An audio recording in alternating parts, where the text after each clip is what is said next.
Chapter 19 The Inventing Room. Everlasting gobstoppers and Herr Toffee. When Mr. Wonka shouted, "Stop the boat!" the Oompa Loompas jammed their oars into the river and backed water furiously. The boat stopped. The Oompa Loompas guided the boat alongside the red door. On the door it said Inventing Room, Privat, Keep Out. Mr. Wonka took a key from his pocket, leaned it over the side of the boat, and put the key in the keyhole. "This is the most important room in the entire factory," he said. "All my most sacred new inventions are cooking and simmering in here. Old Figure Gruber would give his front teeth to he allowed inside just for 3 minutes. So would Broadnose and Slugworth and all the other rotten chocolate makers. But now listen to me. I want to know messing about when you go in. No touching, no meddling, and no tasting. Is that agree?" Yes, the children cried. "We won't touch a thing." "Up to now," Mr. Wonka said, "nobody else not even an Oompa Loompa has ever been allowed in here." He opened the door and stepped out of the boat into the room. The 4 children and their parents are scrambled after him. "Don't touch," shouted Mr. Wonka, "and don't knock anything over." Charlie Bucket started around the gigantic room in which he now found himself. The place was like a witch's kitchen. All about him black metal pots were boiling and bubbling on huge stoves, and kettles were hissing, and pans were sizzling, and strange iron machines were clacking and spluttering, and there were pipes running all over the ceiling and walls, and the whole place was filled with smoke and steam and delicious rich smells. Mr. Wonka himself had suddenly become even more excited than usual, and anyone could see that this was the room he loved best of all. He was hopping about among the saucepans and the machines like a child among his Christmas present, not knowing which thing to look at first. He lifted the lid from a huge pot and took a sniff. Then he rushed over the dipper and a finger into a barrel of sticky yellow stuff and had a taste. Then he skipped across to one of the machines and turned half a dozen knobs this way and that. Then he peered anxiously through the glass door of a gigantic oven, rubbing his hands and clacking with delight and what he saw inside.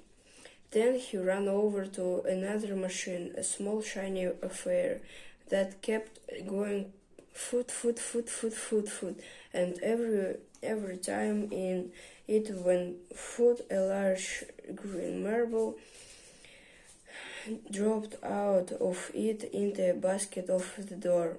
At least it looked like a marble. "Everlasting gobstoppers," cried Mr. Wonka proudly. "They're completely new. I am inventing them for children who are given very little pocket money. You can put an everlasting gobstopper in your mouth, and you can suck and eat and suck it and suck it and suck it, and it will never get any smaller." "It's like gum," cried Belvedergard. "It's not like gum," Mr. Wonka said. "Gum is for chewing, and if you try chewing one of these gobstoppers here, you'd break your teeth off.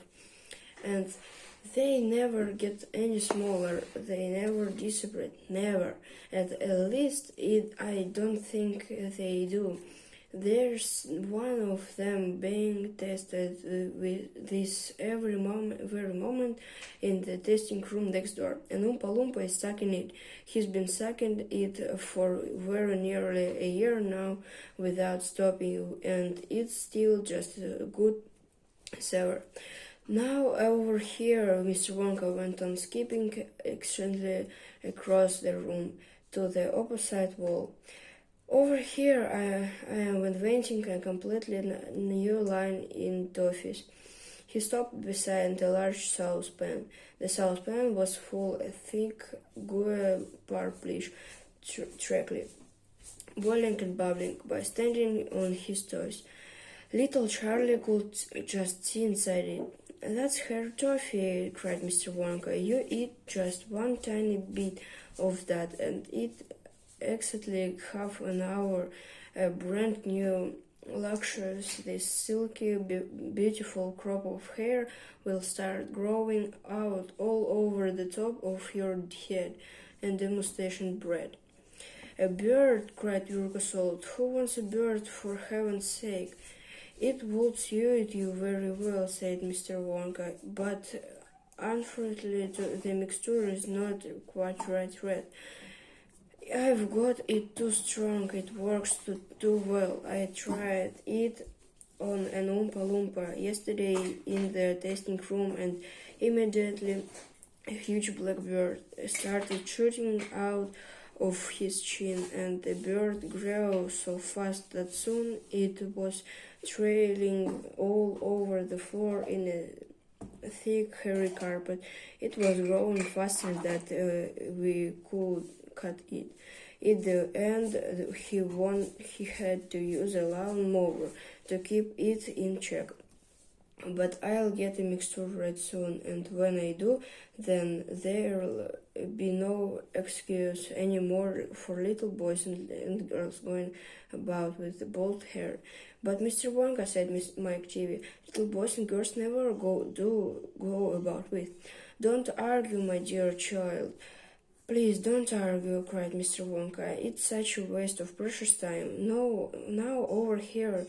If you will all step this way, I will show you something that I'm terrifically proud of.